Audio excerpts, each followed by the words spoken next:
प्यारे बच्चों, आप सभी का हमारे चैनल पर बहुत बहुत स्वागत है। जितने भी विद्यार्थी कक्षा 10 में हैं और उनका 18 फरवरी का हिंदी का पेपर देने वाले हैं, तो यह मोस्ट इम्पोर्टेंट वीडियो होने वाली है। हिंदी का यह मोस्ट इम्पोर्टेंट वीडियो होने वाली है प्यारे बच्चों, और यहीं से आपका पेपर 100% छपने वाला है। तो पूरे ध्यान से इस वीडियो को समझिएगा और एक एक बात जो है मैं इस वीडियो में बताऊंगा कि बोर्ड एग्जाम में कैसे कॉपी लिखना है, कौन सी बोर्ड एग्जाम में कॉपी लिखते समय गलतियां नहीं करना है। देख लीजिए, इसका कोड है प्यारे बच्चों 801 DA। ठीक है, DA कोड का पेपर है और जो पूर्णांक है प्यारे बच्चों वो आपका 70 नंबर का है। ठीक है, देखिए आपको ऐसे ही पेपर मिलेगा और तुरंत आपको यहाँ पे अनुक्रमांक लिख देना है और यहाँ पे अपना नाम भर देना है। उसके बाद आपको जो समय मिलेगा प्यारे बच्चों वो 3 घंटे 15 मिनट का मिलेगा। तो 3 घंटे 15 मिनट का मिलेगा। आपको 15 मिनट में प्यारे बच्चों निर्देशांक को पढ़ना है और एक एक निर्देश को पढ़ने के बाद आप सही तरीके से हल करिएगा। देखिए, निर्देश पहला है सभी प्रश्न अनिवार्य है, यानी कि एक भी प्रश्न छोड़ करके नहीं आना है, पूरे के पूरे प्रश्न हल करना है। दूसरा है कि इस प्रश्न पत्र के 2 खंड होंगे, खंड अ होगा और खंड ब होगा। आपको पता ही है कि खंड अ में 20 नंबर का MCQ क्वेश्चन होगा, जबकि खंड ब में 50 नंबर का प्यारे बच्चों वर्णनात्मक प्रश्न है। ठीक ना। अब चलिए 3 नंबर है कि खंड अ में 1 अंक के 20 बहुविकल्पी प्रश्न है और इसका उत्तर आपको OMR उत्तर पत्रक पर देना है। आगे कह रहा है कि प्रत्येक प्रश्न का निर्देश पढ़ करके केवल प्रदत्त OMR उत्तर पत्रक पर ही उत्तर देने होंगे। ठीक है, और OMR उत्तर पत्रक पर उत्तर देने के पश्चात उसे नहीं तो काटना है, नहीं इरेजर करना है तथा व्हाइटनर का प्रयोग बिल्कुल नहीं करना है। ठीक है, अब आगे प्यारे बच्चों 5 नंबर है कि प्रश्न के अंक उसके सम्मुख अंकित है, यानी कि कौन सा प्रश्न कितने नंबर का है उसके सामने लिखा गया है। आप पूरे ध्यान से देख देख करके करिएगा।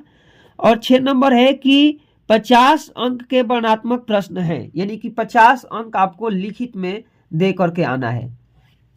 चलिए खंड अ को स्टार्ट करते हैं और इसका फुल सॉल्यूशन मैं इस वीडियो में बोर्ड एग्जाम के कॉपी में कैसे लिखना है उस पर मैं बताऊंगा, एक एक बात आपको बताऊंगा। आप पूरे ध्यान से प्रश्न को देखिएगा। चलिए, पहला प्रश्न है कि आचार्य रामचंद्र शुक्ल किस युग के लेखक है, यह आपको बताना है।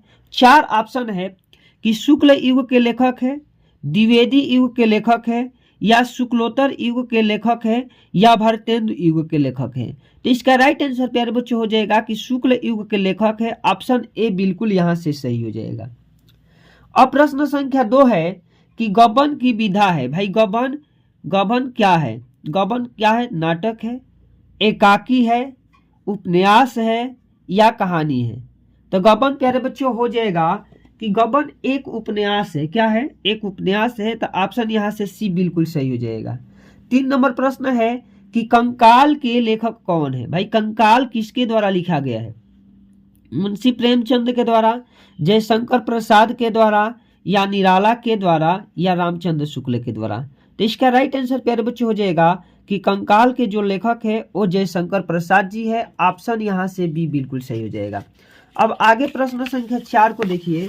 4 नंबर आपका प्रश्न क्या है? 4 नंबर प्यारे बच्चे प्रश्न है कि कलम का सिपाही कृति है। भाई कलम का सिपाही जो है वह किसकी कृति है, ये आपको बताना है। तो इसका राइट आंसर प्यारे बच्चों हो जाएगा कि वह जो है अमृत राय की है, यानी कि ऑप्शन यहां से डी बिल्कुल सही हो जाएगा। ठीक है, 5 नंबर प्रश्न है कि शुक्ल युग की समयावधि है। भाई शुक्ल युग का समयावधि कब से कब तक है ये आपको बताना है। तो शुक्ल युग की जो समयावधि है प्यारे बच्चों वह हो जाएगा 19 से लेकर के 1919 से लेकर के 1938 तक, पूरे 19 साल। ठीक है, यहां से आप पूरे याद कर जाइएगा। अब 6 नंबर क्वेश्चन है कि साकेत रचना है। भाई साकेत किसकी रचना है? महादेवी वर्मा की, सुमित्रा नंदन पंत की, या जयशंकर प्रसाद की, या मैथिली शरण गुप्त की। तो साकेत किसकी रचना है? तो इसका राइट आंसर हो जाएगा कि मैथिली शरण गुप्त की है। ऑप्शन डी बिल्कुल सही हो जाएगा। 7 नंबर क्वेश्चन है कि महादेवी वर्मा कवित्री है। भाई कवित्री है किस युग की है? तो प्रगतिवाद युग की, द्विवेदी युग की, या छायावादी युग की, या प्रयोगवाद युग की। तो महादेवी वर्मा किस युग की कवित्री हो जाएगी? तो इसका राइट आंसर हो जाएगा कि छायावाद युग की। किस युग की? छायावाद युग की। अब प्रश्न है प्यारे बच्चों 8 नंबर की गंगा लहरी रचना है भाई किसकी रचना है? पद्माकर की, बिहारी की, भूषण की या मतीराम की। तो इसका राइट आंसर प्यारे बच्चों हो जाएगा कि पद्माकर की है। किसकी है? पद्माकर की है। ऑप्शन ए बिल्कुल सही हो जाएगा। ठीक है, अब आगे बढ़ते हैं 9 नंबर क्वेश्चन देखते हैं। आधुनिक काल की समय सीमा कब से कब तक है? भाई आधुनिक काल कब से कब तक को कहा गया है? तो इसका राइट आंसर प्यारे बच्चों हो जाएगा कि देखिए 1843 ईस्वी से लेकर के अब तक के समय को आधुनिक काल कहा गया है। ठीक है, अब 10 नंबर क्वेश्चन है कि महादेवी वर्मा की रचना नहीं है। भाई कौन सी ऐसी रचना है जिसे महादेवी वर्मा ने नहीं लिखा है? देखिए निहार तो प्यारे बच्चों है, सांध्य गीत जो है, ठीक है, दीप शिखा ये भी है। तो इसका राइट आंसर प्यारे बच्चों हो जाएगा कि युगांत जो है वह महादेवी की रचना नहीं है। ऑप्शन यहाँ से सी बिल्कुल सही हो जाएगा। ठीक है, अब 11 नंबर है कि हास्य रस का अस्थाई भाव है। भाई हास्य रस का अस्थाई भाव क्या है? रति है, हास्य है, निर्वेद है या विस्मय है। तो हास्य रस का अस्थाई भाव जो होगा वो हो जाएगा हास हो जाएगा। ऑप्शन बी बिल्कुल यहाँ से सही हो जाएगा। ठीक है, अब चलिए प्रश्न संख्या 12 को देखिए। 12 नंबर प्यारे बच्चों प्रश्न है कि पीपर पात सरिसमंडोला में कौन सा अलंकार है? ये आपको बताना है। भाई रूपक अलंकार है, उपमा अलंकार है, उत्प्रेक्षा अलंकार है या अनुप्रास अलंकार है। तो इसका राइट आंसर प्यारे बच्चों हो जाएगा 12 का बी, उपमा अलंकार है। ठीक है, 13 नंबर है कि सोरठा छंद में चरण होते हैं। भाई सोरठा छंद में कितने चरण होते हैं?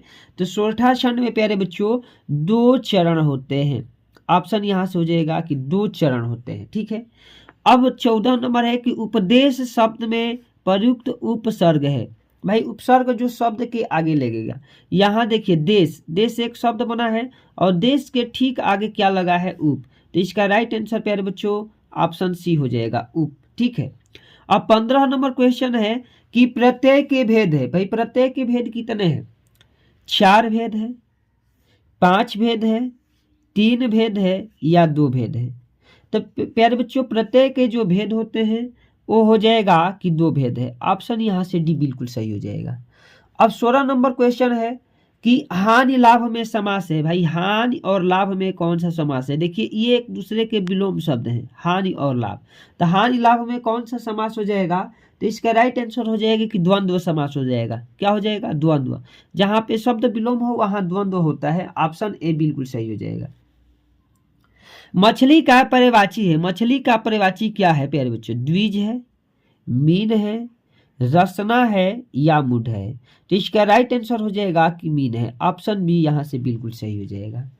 अब चलिए 18 नंबर क्वेश्चन है कि यद्यपि में कौन सा संधि है? तो यद्यपि जो बनेगा तोड़ेंगे तो यदि प्लस अपि से मिलकर के बनेगा। और यहाँ पे संधि कौन सा होगा प्यारे बच्चों? तो ये जो संधि होगा वो हो जाएगा यण संधि। कौन सा संधि हो जाएगा? यण संधि। ऑप्शन सी बिल्कुल सही हो जाएगा। ठीक है, अब मधु शब्द का द्वितीय विभक्ति बहुवचन रूप है। मधु शब्द का द्वितीय विभक्ति बहुवचन रूप कौन सा है? तो इसका राइट आंसर हो जाएगा प्यारे बच्चों की मधुनी है। ऑप्शन यहाँ से डी बिल्कुल सही हो जाएगा। ठीक है, अब 20 नंबर क्वेश्चन है कि पठताम धातु का वचन एवं पुरुष है। पठताम धातु का वचन एवं पुरुष क्या हो जाएगा? तो इसका राइट आंसर हो जाएगा कि प्रथम पुरुष है और द्विवचन है। तो इस तरह से पूरे के पूरे जो है आपका MCQ वाला क्वेश्चन हिंदी का खत्म हो गया। अब प्यारे बच्चों आगे आप देखिए, समझिए, एक एक बात को पूरे ध्यान से करिएगा। देखिए वर्णनात्मक प्रश्न में क्या होगा, आपको बिल्कुल ऐसे ही प्रश्न आएंगे जैसे मैं यहाँ पर बता भी रहा हूँ। और कैसे आपको वर्णनात्मक प्रश्नों का उत्तर देना है, 50 में 50 नंबर कैसे आपको मिल जाएगा, यदि आप इसको बढ़िया से ध्यान से देखोगे तो बिल्कुल मिल जाएगा। देखिए पहला है कि आज हम इसी निर्मल शुद्ध शीतल और स्वास्थ्य अमृत की तलाश में हैं। और दूसरा गद्यांश दिया है कि यह कोई बात नहीं है कि एक ही स्वभाव और रुचि के लोगों में ही मित्रता हो सकती है। तो मित्रता वाला पार्ट से लिख गया। ठीक है, तो किसी एक का आपको उत्तर देना है। ठीक ना, बिल्कुल ध्यान से दीजिएगा। ठीक है, अब प्यारे बच्चों हम लोग लिखेंगे, देखिए पहले वाला का ये, आज हम इसी निर्मल शुद्ध और शीतल और स्वस्थ अमृत की तलाश में है। इसका क्या लिखना है आपको, तो पहले लिखना है आपको संदर्भ, और संदर्भ लिखने का बेहतरीन आप तरीका समझिए। पहले देखिए खंड ब बिल्कुल ऐसे लग जाएगा। खंड ब लगाने के बाद आपको करना क्या है प्यारे बच्चों, खंड ब लगा दीजिएगा वर्णनात्मक प्रश्न और प्रश्नोत्तर संख्या 1। संदर्भ में लिखिएगा कि प्रस्तुत गद्यावरण हमारी पाठ्य पुस्तक हिंदी के भारतीय संस्कृति नामक पाठ से लिया गया है और इसके लेखक कौन है, तो डॉक्टर राजेंद्र प्रसाद जी है। ये कौन से पाठ से लिया गया था, तो भारतीय संस्कृति से। इतना हो गया, लेखक का नाम हो गया। गद्यांश के रेखांकित अंश का भाव स्पष्ट कीजिए, और रेखांकित अंश के भाव स्पष्ट कैसे करना है देख लीजिए। आपको देखिए यहाँ कहा गया है ना कि आज हम इसी निर्मल शुद्ध शीतल और स्वस्थ अमृत की तलाश में हैं। इस बात को लिखना है कि लेखक का कहना है कि भारतीय संस्कृति रूपी विशाल सागर में आकर गिरने वाली इन नदियों में एक ही भाव शुद्ध स्वच्छ शीतल स्वस्थप्रद जल अमृत के समान प्रवाहित होता है। ठीक है, अब चलिए आगे कह रहा है कि लेखक के अनुसार हमारा अस्तित्व किस कारण आज भी कायम है। भाई बताना है कि हमारा अस्तित्व किस कारण जो है आज भी कायम है। तो इसका आंसर हम लोग लिखेंगे कि लेखक के अनुसार हमारी संस्कृति की अमरता के कारण हमारा अस्तित्व आज भी कायम है। इस तरह से हम लोग गद्यांश वाले का कर देंगे। अब प्रश्न संख्या आपके सामने 2 नंबर रहेगा, और 2 नंबर होगा पद्यांश के आधार पर। तो आपको पद्य यदि पहचान जाएंगे तो आराम से कर जाओगे। जैसे लिखा है कि निर्गुण कौन देश को वासी, मधुकर कहीं समुझाओ सह दे, बूझत साँच न हासी, को है जनक और को है जननी। इसी बात को आपको लिखना है। ये आप लोग ध्यान से देखोगे तो देखिए सूरदास वाला का ट्रिक बनता है कि कहीं ना कहीं उनका नाम दिख जाता है। जैसे सूर है, सूर सबे मतिनासी। ठीक है, अथवा में भी करके दिया है आपका, तो अथवा वाला भी देख लीजिए। अथवा में दिया है कि अतुलनीय है जिसके प्रताप का साक्षी है प्रत्यक्ष दिवाकर, घूम घूम कर देख चुका है जिनकी निर्मल कृति निशाकर। ठीक है, तो किसी एक को करिएगा, या तो पहले वाला का कर दीजिए या नहीं तो दूसरे वाला का कर दीजिए। चलिए एक एक प्रश्न का उत्तर एकदम सटीक से समझ करके जाइएगा, ताकि बोर्ड एग्जाम में आपको जरा सा भी दिक्कत ना हो। देखिए हम लोग पहले वाला का किए हैं, सूरदास वाला का। तो अब सूरदास का लिखिए। देखिए इसका हम लोग संदर्भ सहित व्याख्या कैसे करेंगे। अब देखिए सबसे पहले पद, देखिए पाठ का नाम लिख देना है पद, और कवि का नाम हो जाएगा सूरदास। मैंने आपको पहचान भी बता दिया। और लिखिएगा रेखांकित अंश में पूछा था ना कि कौन है जनक और कौन है जननी, उसी बात को लिखेंगे कि कवि सूरदास जी जानना चाहते हैं कि पिता कौन है और उनकी माता का क्या नाम है। इतना हो जाएगा। तो यहाँ से 2 चीजें तो हो जाएगी, 2 नंबर यहाँ से मिल जाएगा, 2 नंबर यहाँ से। अब पूछा है कि मधुकर शब्द का क्या अर्थ है। भाई तो मधुकर शब्द का जो अर्थ होगा वो हो जाएगा भावरा। क्या हो जाएगा, भावरा। अब हम लोग चलिए प्रश्न संख्या 3, और वो आएगा संस्कृत से। कहाँ से आएगा, संस्कृत गद्यांश में से किसी एक का संदर्भ सहित हिंदी में अनुवाद कीजिए और पूरे 5 नंबर मिलेगा आपको। कहा है कि ऐसा नगरी भारतीय संस्कृते संस्कृत भाषाश्च केंद्र स्थलम अस्ति। और अथवा में करके दिया है प्यारे बच्चों कि अस्माकं संस्कृति सदा गतिशीला वर्तते, मानव जीवन सकृतम ऐसा यथा समवस्य नवा नवा विचारधारा स्वीकारोति। ठीक है, अब किसी एक का ही आपको उत्तर लिखना है। तो देखिए हम लोग ऐसा नगरी वाले का लिखेंगे। देखिए ऐसे आपको संकेत लगाना है, ऐसा नगरी, और यहाँ से भाषाश्च कारिता। संदर्भ में लिखिएगा क्या, इसमें लेखक का नाम नहीं होता है। संदर्भ में लिखना है कि प्रस्तुत गद्यांश हमारी पाठ्य पुस्तक हिंदी के संस्कृत खंड में संकलित वाराणसी पाठ से उद्धृत है, और इसका हिंदी अनुवाद बिल्कुल आप बढ़िया से करके आना है कि यह नगरी भारतीय संस्कृति और संस्कृत भाषा का केंद्र स्थली है। एत एव संस्कृत वाग्मस्य संस्कृते च आलोकः सर्वत्र प्रशिष्टः। यहीं से संस्कृत वाणी और संस्कृत भाषा का जो प्रकाश है सभी जगह पर फैला हुआ है। मुगल युवराज दारा सिकोह यहाँ पे अत्रागत्य भारतीय दर्शनम षष्ठाम अध्ययनम अकुरत। मुगल युवराज दारा सिकोह यहाँ पे भारतीय दर्शन और शास्त्र के अध्ययन करने के लिए आए थे। सह तेषा ज्ञानम तथा प्रभावित, वह इसके ज्ञान से इतना प्रभावित हुए, यत तेन उपनिषदाम अनुवादम फारसी भाषायाम करोत, कि वह इसका जो है ट्रांसलेट या अनुवाद फारसी भाषा में कराए। इसी बात को देखिए हम लोग बिल्कुल बढ़िया से लिख देंगे, लिख दीजिएगा ऐसे, ठीक है। अब आपका काम हो जाएगा। अब आपके सामने आएगा प्रश्न संख्या 4, और प्रश्न संख्या 4 में आपको देखिए क्या करना है। कहा है कि किम नु हित्वा प्रियो भवंत कीनु न हित्वा सुचंत, किम न हित्वार्थान भवंत कीनु न हित्वान सुखी भवंत। अथवा में करके दिया है ये वाला और ये वाला दिया था, तो किसी एक का ही आपको देखिए, जैसे उसमें हिंदी में पद्यांश था तो इसी तरह से संस्कृत में भी एक पद्यांश आएगा, और ये पूरे पूरे प्यारे बच्चों 5 नंबर का आएगा। तो 5 नंबर यहाँ से आपको आराम से मिल जाएगा। करना क्या है देखिए, पहले लिखिएगा कि प्रस्तुत श्लोक, अथवा वाला की है, प्रस्तुत श्लोक हमारी पाठ्य पुस्तक हिंदी के, अब यहाँ ध्यान देना है, हिंदी के संस्कृत खंड के जीवन सूत्रधानी पाठ से लिया गया है। और इसका अनुवाद लिखिएगा, लिखा है ना कि किम न हित्वा प्रियो भवंत किम न हित्वा सुचंत, यानी कि इसका राइट आंसर लिखेंगे हम प्यारे बच्चों कि मनुष्य क्या छोड़ करके प्रिय हो जाता है और मनुष्य क्या छोड़ करके सुख नहीं करता है। आगे हम लोग लिखेंगे कि किम न हित्वार्थ भवंत किम न हित्वा सुखी भवेत, यानी कि मनुष्य क्या छोड़ करके धनवान हो जाता है और मनुष्य क्या छोड़ करके सुखी हो जाता है। इस तरह से प्यारे बच्चों 4 के 4 क्वेश्चन आपका हो जाएगा। और आगे क्वेश्चन संख्या 5 आएगा वर्णनात्मक प्रश्न का, और यह जो होगा आपके पठित खंड काव्य के आधार पर होगा। तो इस बात को मैं आपको बता देता हूं कि प्रत्येक जिले में अलग अलग खंड काव्य है। जैसे बलिया में है, बलिया में प्यारे बच्चों कर्ण खंड काव्य है, उसी तरह से किसी अन्य जिले में मुक्ति दूत होगा, ज्योति जवाहर अलग जिले में होगा। तो इस तरह से प्रत्येक जिले का ये खंड काव्य अलग अलग आता है। और यहाँ से प्यारे बच्चों आपको किसी एक का उत्तर लिखना होगा और पूरे के पूरे 3 नंबर मिल जाएंगे। तो आप कमेंट करके भी बता सकते हैं कि आपके जिले में कौन सा खंड काव्य है, या आप अपने जिले का नाम बता दोगे तो मैं सही तरीके से आपको इस खंड काव्य के लिए आपको बता दूंगा कि कौन सा आपके जिले में खंड काव्य जो है पढ़ाया जाता है। चलिए अब हम लोग सीधे चलते हैं प्रश्न संख्या 6 पर। और 6 में पहले प्यारे बच्चों क्या है कि देखिए लेखक का जीवन परिचय लिखना है, और दूसरे में है कवि का जीवन परिचय लिखना है।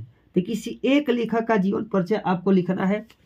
आप पूरे ध्यान से देखिए, लिखे हम डॉक्टर राजेंद्र प्रसाद, ऐसे ही आपका प्रश्न आएगा। और वहां पर भी लेखक जो है 3 या 4 नाम दे दिया जाएगा।